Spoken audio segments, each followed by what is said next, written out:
Welcome to Dodgers Daily. Casey Porter here, downtown Oklahoma City. So glad that you decided to tune in.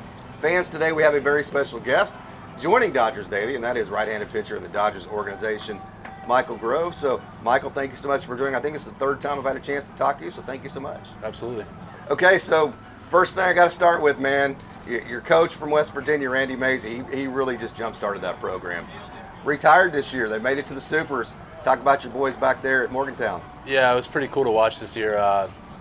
I was really proud of them, and they had some injuries that they had to fight through, and just to do what they did, especially in his last year, and they just continue to take that program to new heights. So I'm really excited about the future there. And yeah, Coach Mays, I mean, we were talking yesterday. I said, like, when I was getting recruited, the thing they were selling was a cardboard picture of the new stadium. Right. Like, it wasn't there yet. And so my class was the first class that got to play there, and then just to see where we've come since then is pretty amazing. And Coach Mays, done a great job with that program, and Coach Saves is going to keep taking it onward. Sabins was the hitting coach while you're there, is that right? Yep. Okay, so starting this year, your first couple of outings went a little bit sideways on you, but then you got into a really great groove. So talk about that groove you got into, maybe some of the adjustments you made. Yeah, to start the year, I just think kind of, with the new role I was in, I didn't necessarily had a great attack plan, and I wasn't trusting my strengths enough. And I think that, we had a couple conversations after those first 3 or 4 outings where it was just like, look, you got, a great pitch and a couple good pitches, and instead of, like going away from your strengths, trying to save them, like if you're gonna go out there for 2-3 innings at a time, just go to your strengths as much as you can until you're done. And then I think once we had it was just a little bit of clarity there, and then I think I had a lot more confidence, and I think the catchers and I were a little more dialed in after that. Yeah, absolutely. So a lot of being consistent is minimizing the days where you maybe do give up a run. So what's the process been like for Michael Grove as far as that goes? I think sometimes it's being okay with giving one up. Okay, yeah. And I think that, at times, you get a guy on third with 1 out, and it's like you're trying like hell to strike out the guy that's at the plate because you're trying to throw a 0 up. And sometimes you're going to face a guy who doesn't really strike out much, is a good hitter, and I think instead of trying so hard to strike him out, you end up walking him and then give up a double that scores 2. Just being okay with a fly ball or a ground ball that scores 1, you got nobody on base, and you're out of there. So there are times, depending on the situation, where you got to go for the strikeout. But yeah, I think sometimes just trying too hard to throw up zeros can reverse. Too competitive almost, yeah. Yeah. The intercostal strain, take us through that. Yeah, just something, I've been dealing with for a little while, and decided to, try to let that thing calm down and heal, just so we can get down to this stretch run and feel pretty good going there. So, yeah, feeling pretty good now. Through last night, are you going back-to-backs yet? No, I'll throw tomorrow night. Okay, very good. So I've noticed that mainly the pitch that you threw last night was your slider. Take us through your mix right now, your sequences. Yeah, so slider, 2-seam, cutter, and curveball.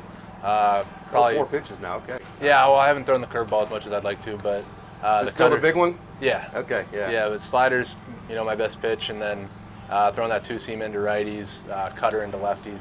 The cutter's been a big pitch to get the lefties out this year, so yeah, that's what I'm going with. Okay, so you have a lot of major experience now. You had the big experience in the playoffs last year. We got out of the big jam. You took the big exhale. So you've kind of been through it all at this point. So take that experience and then compare it to the mindset of maybe a rehab setting. What's the difference there? Yeah, I think sometimes, obviously you can't manufacture adrenaline to an extent. Sure. But I think like when you're out there putting pressure on yourself to do certain things in a rehab setting and try to make it as game-like as possible, they're going to be, like last night, you go 1-0 a couple times, and it's like instead of grooving a fastball, trying to, land a slider and make it hard on yourself, because that's stuff that I'm going to have to do during the season. So I think just trying to make it as game-like as possible with your approach and how you're attacking the hitters, even if the adrenaline's not there, your mindset can be. Yeah. So obviously you're not going to have specifics on this one, but do we have a timeline before we can be back at the major league level? I don't know exactly. Hopefully, another week, 10 days, I'll be available. So what are your goals every time you take them out in a rehab setting? I mean, what's it, just to get healthy? Is it as simple as that, or what's the goal there? Well, I think it's to execute. I think that trying to, move guys' feet. I really think it's just taking what I do at the big league level and trying my best to nail it here. Because, I don't necessarily have the scouting reports on these guys, but Sure, right. 9 times out of 10, my cutter's good to lefties and my slider's good to righties. So just Sure. knowing what I do at the big league level and trying to apply that as best I can here. Kind of proves to yourself that, hey, if I just do what I'm supposed to, you get hitters out, right? Exactly. Yeah. Okay, so what's it like going from a minor league setting, like 3,500 people on a Tuesday night or a Wednesday night, whatever it may be, to know you're getting ready to be reinserted into just the mayhem of what the Dodgers are right now, with all the hype to it? World Series probably favorites. How is that adjustment? Are you looking forward to that, and what's that going to be like for you? Yeah, I'm definitely looking forward to getting back with the guys up there and hopefully try to help us win a lot of games.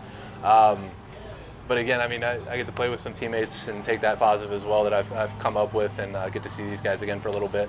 But yeah, again, just executing here what I need to, so that when I go up there, I feel good about where I'm at, and I feel good about being able to help us win games.